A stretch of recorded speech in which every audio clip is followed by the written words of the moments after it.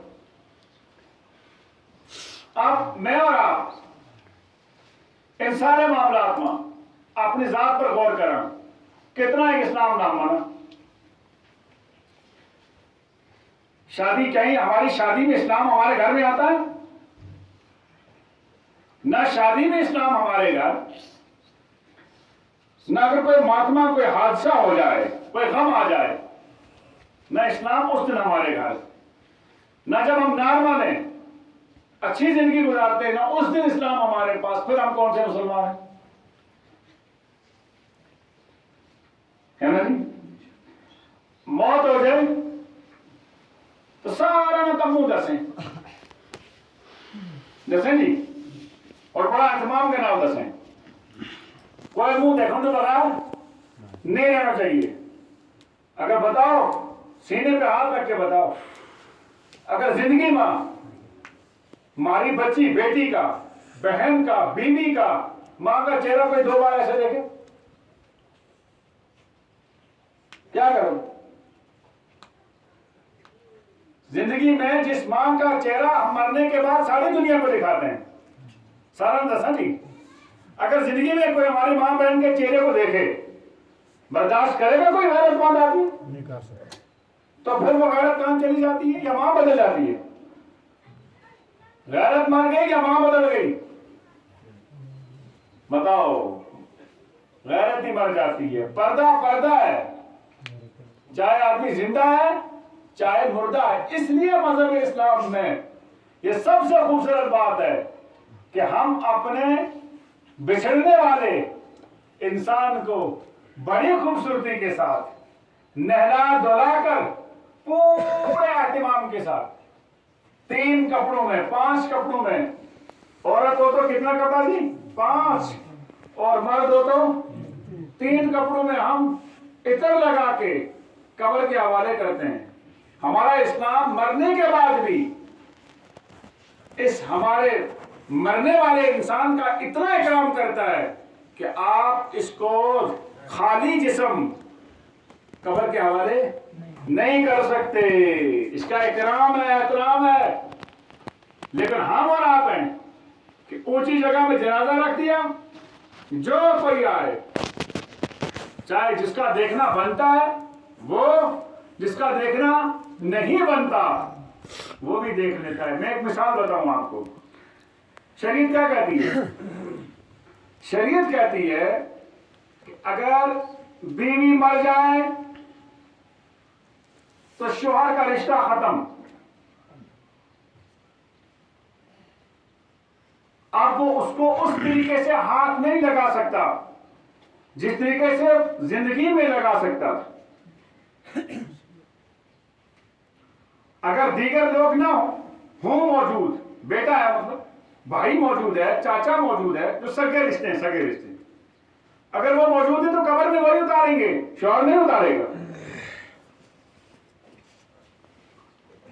اتنا احتیاط کرواتی ہے شریعت شوہر سے بیوی کا جس نے اس کے ساتھ زندگی گزاری ہے.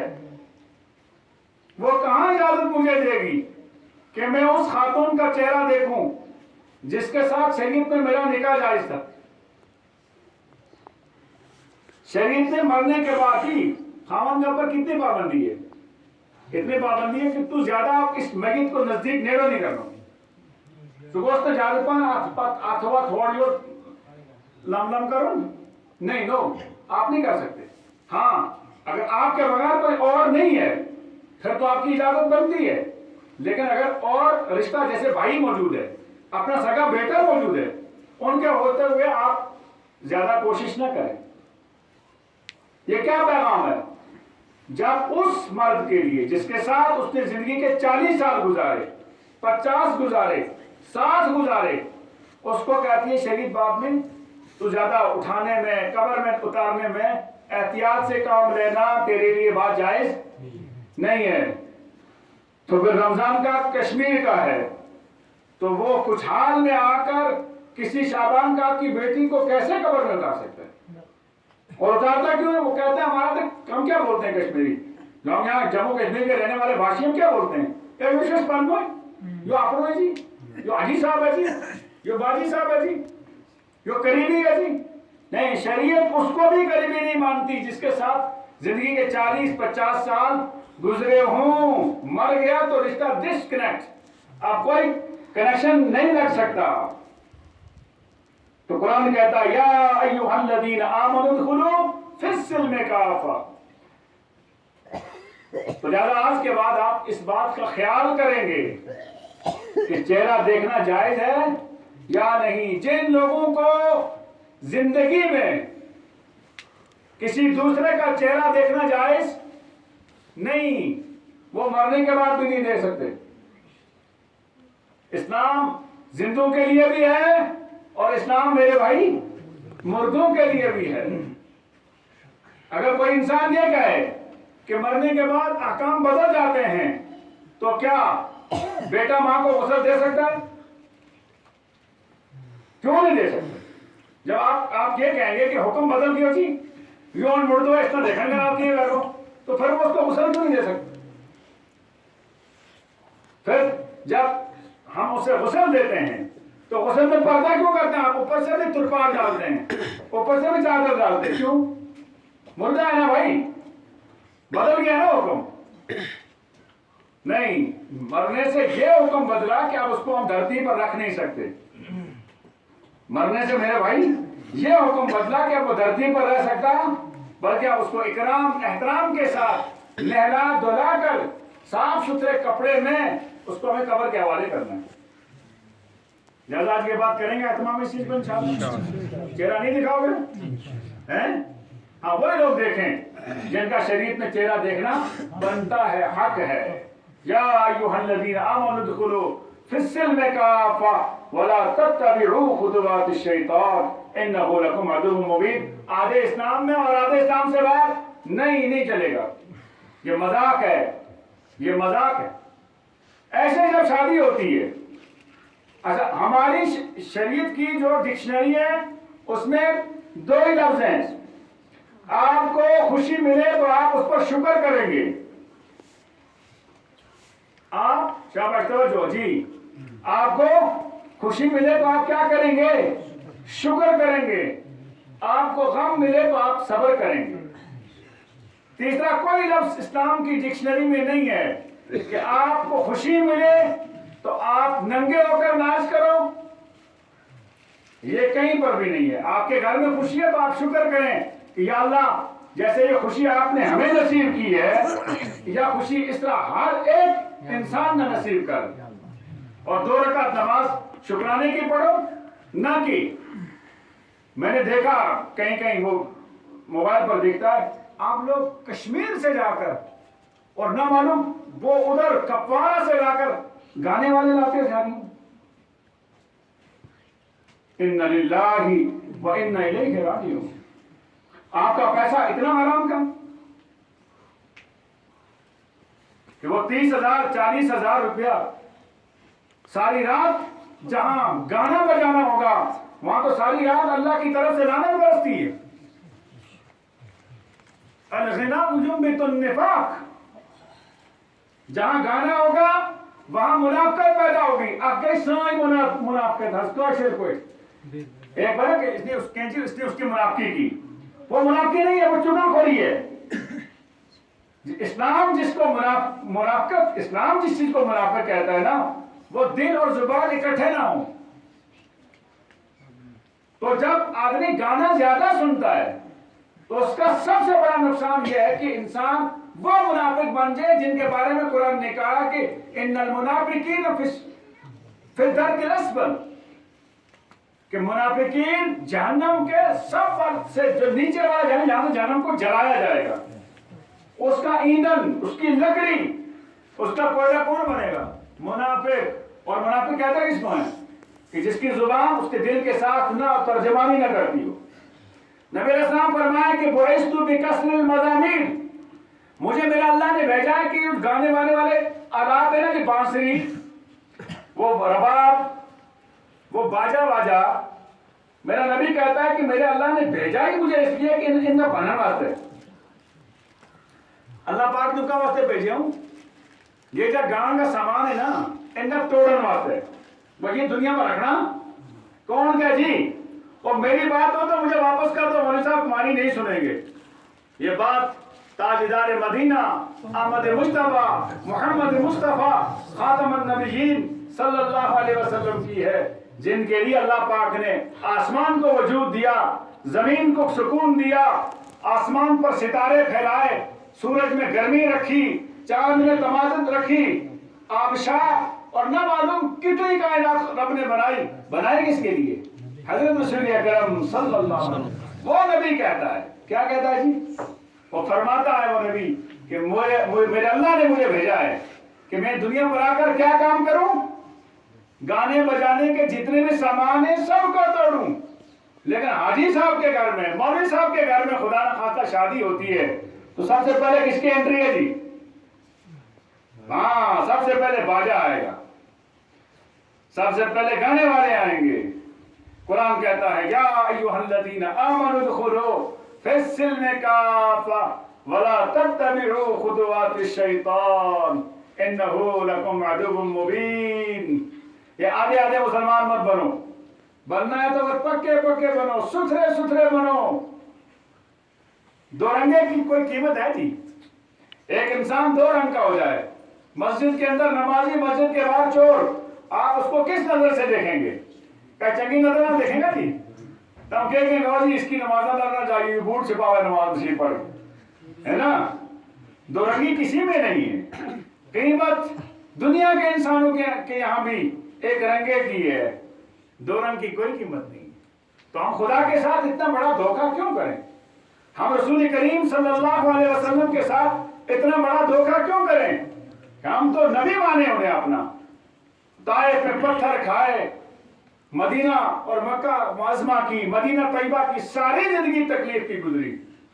کیا ہمارے نبی کو کوئی دنیا کی لالچ تھی؟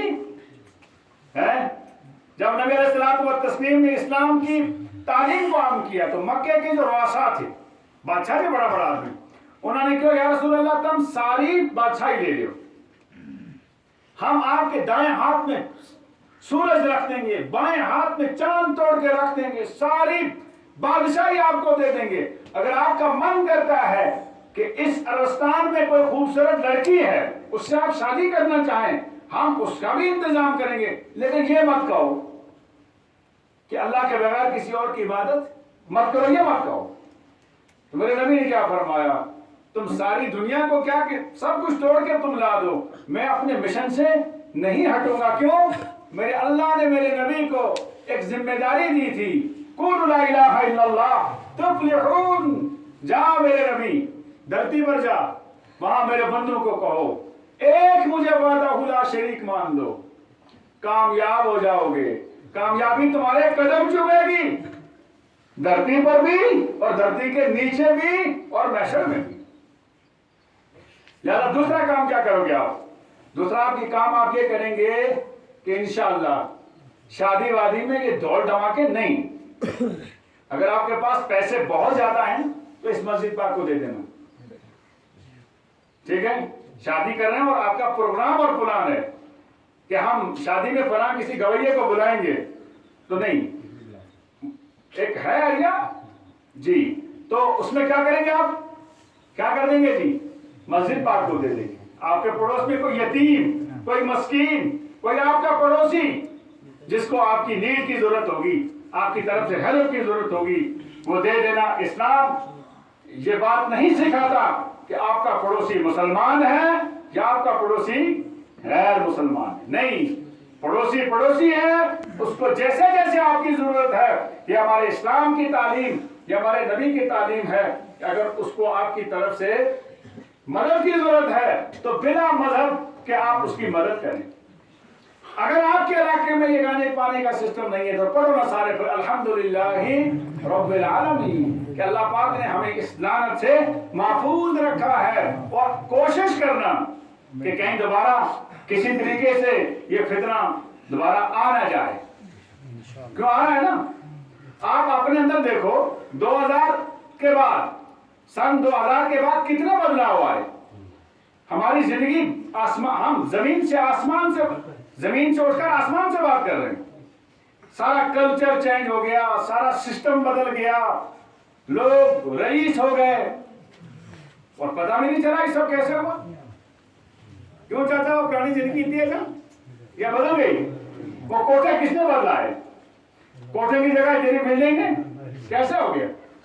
پتہ لگا آپ کو کہ کیسا نظام چلا جس نے ہمارے ذہنوں پہ کام کیا اور ہم نے پرانا مکان توڑ کے نیا بنا دیا. اور آپ کہہ رہے ہیں کہ یہ فتنہ یہاں نہیں ہے تو آپ الحمد پڑھیں اور دیکھیں کہیں آ نہ جائے. جو پیسہ آپ کا خدا نہ خواستہ اس میں لگے وہ کہیں اور جائز کام میں خرچ کیجئے تاکہ یہ پتہ لگے کہ یہ حلال کا پیسہ ہے، حلال کام میں خرچ ہو گیا. تیسرا کام جو بہت ضروری ہے، بہت اہم ہے، وہ اپنی برادری نہ، ساری میری برادری جو بھی کلمہ والا ہے وہ سب میرے اپنے ہیں، میں ان کا ہوں، لیکن گجر برادری جی ہے تم پڑھائی والے پاسے نہیں، یہ بات آپ مانو، تم پڑھائی والے پاسے نہیں۔ جب آپ کے پاس تعلیم نہیں ہوگی تو آپ کو راستہ کہاں سے ملے گا؟ تم نے ایسے بھی بچہ پیڈنگ کے کارڈ لایا، جبکہ قرآن پاک نازل ہوا، سب سے پہلی آیت جو اللہ پاک نے حضرت رسول کریم صلی اللہ علیہ وسلم پر نازل کی، اس میں پڑھنے کا حکم ہے، اقرأ باسم ربک الذی خلق، یا رسول اللہ پڑھیے اپنے رب کے نام سے جس نے آپ کو ساری کائنات کو پیدا کیا اور انسان کو سکھایا قلم سے لکھنا۔ تو قرآن پاک جو آسمان سے سب سے پہلی وحی نازل ہوئی، اس میں کس بات کی تعلیم ہے؟ تعلیم کی کہ دنیا میں آنے کے بعد انسان اور حیوان میں فرق یہ ہے کہ انسان تعلیم حاصل کرتا ہے اور جانور سے اپنی زندگی خوبصورت گزارتا ہے، اور ان بچوں کا آپ پر حق ہے، آپ نے ان کو تعلیم سے برابر نہیں کیا، کیا جواب آپ خدا کو دیں گے؟ کیا جواب دیں گے؟ یہ تعلیم ان کا حق ہے، والدین کے ذمہ، بچوں کی شادی نہیں ہے۔ ہاں یہ بات آپ اچھا طریقے سے سمجھو، بیٹی کی شادی تو والد کے ذمہ ہے، لیکن بیٹا والد کے ذمہ دو چیزیں ذمہ ہیں، شریعت کی نظر میں دو چیزیں ذمہ ہیں، ایک تو اس کو پال کے جوان کرنا ہے، اور نمبر دو اس کی تربیت کرنی ہے، اور تربیت میں سب سے پہلے اس کی تعلیم ہے۔ شادی بیٹا کرے گا تو باپ کرے گا، ہاں، لیکن آپ جو کام چوتھے درجے کا تھا آپ نے اس کو فرسٹ پوزیشن دے دی۔ آپ کا بچہ ابھی 17 سال کراس نہیں کرتا، آپ کی بیٹی 13-14 سال کی عمر کو نہیں پہنچتی ہے اور آپ شادی کر دیتے، نہ اس کو اپنا دایاں معلوم نہ اس کو اپنا بایاں معلوم۔ عام طور پر بچوں میں جو ویکنس ہے، ان کی میموری کمزور ہے، دماغ تو کمزور ہے، دماغ مطلب ذہن اتنا تیز نہیں ہے۔ اس کا ایک ریزن یہ بھی ہے کہ جب بچہ کمزور ہوں گے تو ذہن کی نشو و نما کیسے ہوگی؟ یہ دماغ تیز کس طرح ہوگا؟ 14 سال کی بچی کتنے بڑے بچے کو جنم دے گی؟ پھر اس کی چھاتی سے نکلنے والا دودھ، اس میں کتنی انرجی ہوگی جس سے بچہ طاقتور ہوگا اور اس کا ذہن مضبوط ہوگا؟ کتنی طاقت ہو سکتی ہے؟ ایک بچی سوجے گی 2 سال کی، ایک بھینس سوجے 4 سال کی، دونوں کا دودھ برابر ہوگا؟ عمر کا کوئی حیثیت ہے نا، عمر کی کوئی حد ہے نا، عمر ایک کام کرتی ہے نا۔ 40 سال کے بعد آدمی پختہ کیوں ہو جاتا ہے؟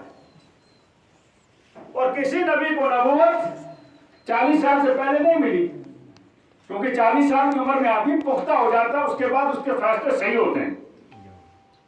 شادی کی بھی ایک عمر ہے، اس سے پہلے آپ شادی والا سسٹم کر دو گے تو بچہ آپ کا جوان بیٹا 25 سال میں ٹیڑھا ہو جائے گا، پھر وہ آگے اپنے بچوں کو کیا تھا جس سے خود پتہ نہیں دایاں کیا ہے بایاں کیا ہے، وہ اپنے بچے کو آگے تعلیم کیسے دے سکتا ہے؟ لہذا میں نوجوانوں سے یہ گزارش کروں گا، اگر آپ کے بوڑھے نہیں مان رہے ہیں تو ان کی داڑھی پکڑ کے، ان کے پاؤں پکڑ کے، ان کے جولی پھیلا کے ان بوڑھوں کو سمجھاؤ، ان کو بولو یہ حق ہے شریعت کا، یہ حق ہے اس بچے کا، اپنا ذاتی حق ہے، اس کو جینے دو، اس کو فیصلہ کرنے دو۔ میں شادی کی عمر کو کب پہنچوں گا، جو بچی میں باحیثیت بیوی گھر میں لاؤں گا، میں اس کے حق حقوق پورے کر سکتا ہوں یا نہیں؟ خدا سے نہیں ڈرتے؟ اگر کوئی کسی کا جبرن کوئی حق کھا لے جی، 1500 کھا لے، تب معاف کر سکے گا؟ کہہ گا ایک دم چودھری عبد اللطیف صاحب کیا بتاؤ گے آپ؟ تم یہ کہہ گا ہمارا حق کھا گیا؟ اور سنو، یہ جو تم نابالغی میں بچوں کی شادی کر رہے ہوتے ہو نا، یہ بچوں کا حق آپ کھا رہے ہیں۔ اس کا جواب نہیں ہے؟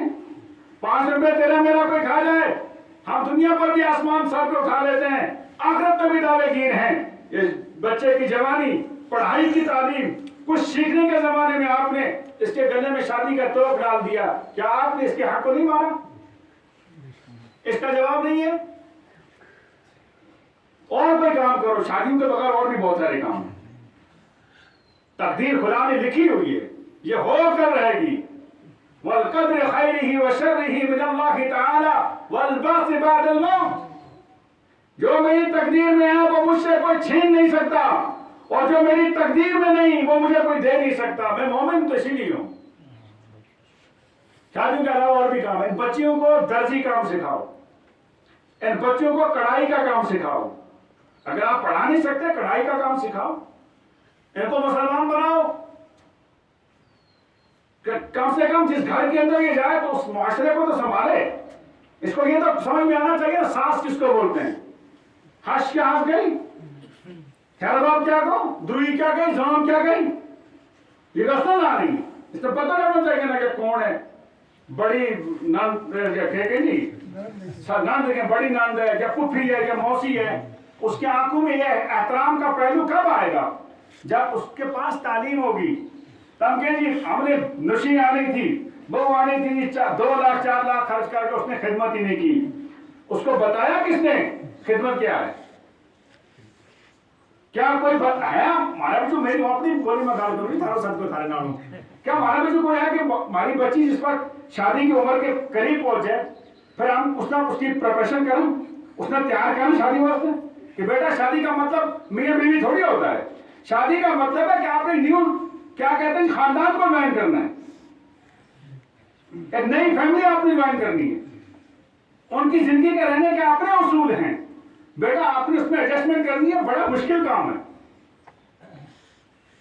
پچھلے کہا جی فلانا کی دھی آنی تھی بڑی خراب نکلی. وہ خراب نہیں ہوتی ہے، جس معاشرے میں وہ پلی بڑی ہوتی ہے اس میں وہی کوئی دیکھے ہوئے. اگر آپ نے تیاری اس کو دی نہیں، اس کو کیا معلوم شوہر کس نہ کہ.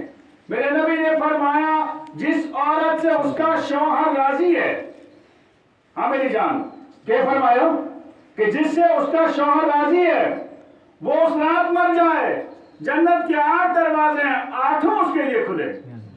لیکن راضی کب کرے گی شوہر کو؟ اس کو کیا معلوم ہے کہ شریعت میں ناراضگی اور راضی کے پہلو کیا ہیں؟ کڑی گلا نہ میرا خامد راضی رہے گا اور کنی گلا نہ ناراض رہے گا. کیا جانتی ہے بیچاری؟ آپ نے دیا کیا اس کو؟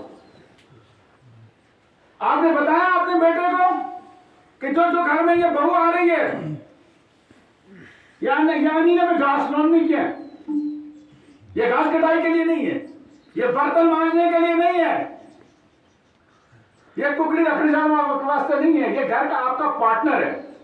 یہ پہیا گاڑی جو 2 ویلر ہے نا جی، مطلب جنہیں یا بائک آئے گا نا، یہ 2 ٹائر پر ہے نا. اگر ایک میں ہوا کم ہو گئی تو سارا سسٹم نظام خراب. اور اگر آپ ہوا کے نام چلیں گے نا گاڑی پر تو اس کی رم جو ہے وہ خراب ہو سکتی ہے. تو پیسہ زیادہ لگے گا اسے ٹھیک کرنا. زیادہ ہوا ضروری ہے نا، بیلنس ہونا چاہیے.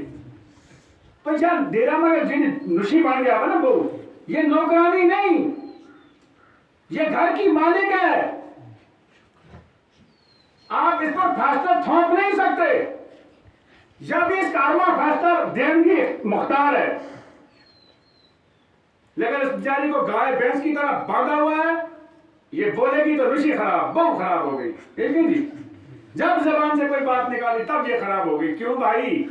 نوکر ہے آپ کی، آپ کے بیٹے کی نوکر ہے نہیں. یہ اس کی زندگی کا، اس کے ایمان کا حصہ ہے.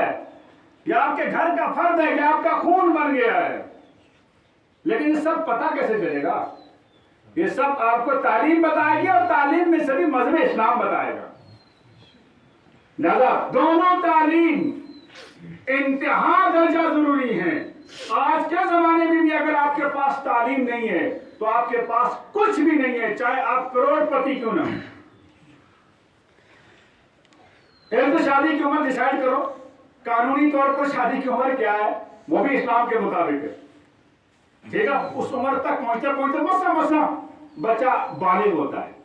ایک میری گزارش ہے، یہ اچھا مجھ نیلی نہیں ہوتی تو مرد چھڑی ہونا مت کرو. ان کا مستقبل خراب مت کرو، ان کا فیوچر خراب مت کرو.